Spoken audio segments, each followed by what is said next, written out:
নোয়াখালী 5 আসনে জামাতে ইসলামের যে প্রার্থী হয়েছেন অধ্যক্ষ বেলায়েত হোসেন, তার পক্ষে কিন্তু নোয়াখালী 5 আসনের কবিরহাটে আজকে কিন্তু গণমিছিল অনুষ্ঠিত হচ্ছে।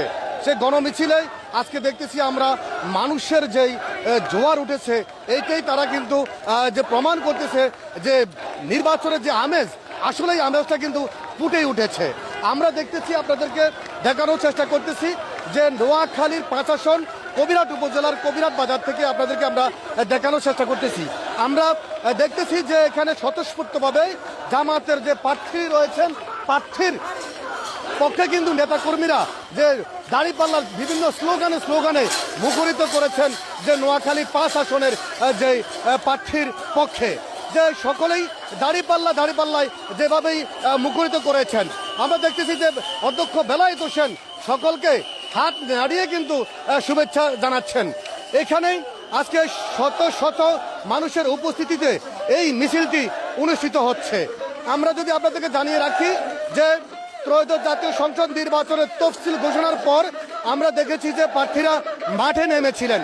তবেই 22 জানুয়ারি থেকে যখন প্রচার প্রচারণা শুরু হয়, তখন থেকে কিন্তু যে তেমন প্রচার প্রচারণা আমরা উৎসব দেখিনি। পরবর্তীতে আমরা দেখেছি যে গত কয়েকদিন ধরে যখন নির্বাচনের যে আমেজ ঘনিয়ে আসছে, দিন ঘনিয়ে আসছে, তখন কিন্তু যে নির্বাচনের মাঠে কিন্তু নেমেছে যে প্রার্থী এবং প্রার্থীর সমর্থকরা। তারা কিন্তু জানাচ্ছেন যে আগামী ত্রয়োদশ জাতীয় সংসদ নির্বাচনে সবাই উৎসব মুখর পরিবেশে কেন্দ্রে যাবেন, ভোট দেবেন, তাদের পছন্দের প্রার্থীকে তারা নির্বাচিত করবেন, এমনটি কিন্তু জানাচ্ছেন। আমরা যদি আপনাদেরকে আরো জানিয়ে রাখি যে এখানে আজকে দেখেছেন যে জামাত ইসলামের যে গণজোয়ার এবং যে গণ মিছিল, সেই মিছিলে কিন্তু উপজেলার বিভিন্ন ইউনিয়ন থেকে, বিভিন্ন ওয়ার্ড থেকে বিভিন্ন নেতাকর্মীর পক্ষে কিন্তু এখানে অনেক লোক সমাগম ঘটেছে।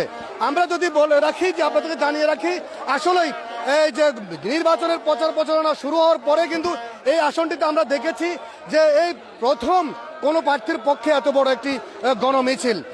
তো আর মাত্র 2 দিন পরে কিন্তু যে প্রচার প্রচারণা স্থগিত হবে এবং এই 12 তারিখ সকালবেলা থেকেই বিকেল পর্যন্ত ভোট গ্রহণ শুরু হবে। তবে এই বছর যে জাতীয় নির্বাচন, এই নির্বাচনের পাশাপাশি আমরা আপনাদেরকে জানিয়ে রাখি যে একটি গণভোটের ব্যবস্থা করেছেন। সেই গণভোটে হ্যাঁ এবং না রয়েছেন। আমরা দেখেছি জামাতে ইসলামের পক্ষ থেকে এবং বিভিন্ন দলের পক্ষ থেকে আমরা দেখেছি তারা হ্যাঁ ভোটের পক্ষে ক্যাম্পেইন করছেন এবং তাদের ভোটের পাশাপাশি যেন হ্যাঁ ভোটে ভোট দেয়, এমনটি কিন্তু সকলেই জানাচ্ছেন।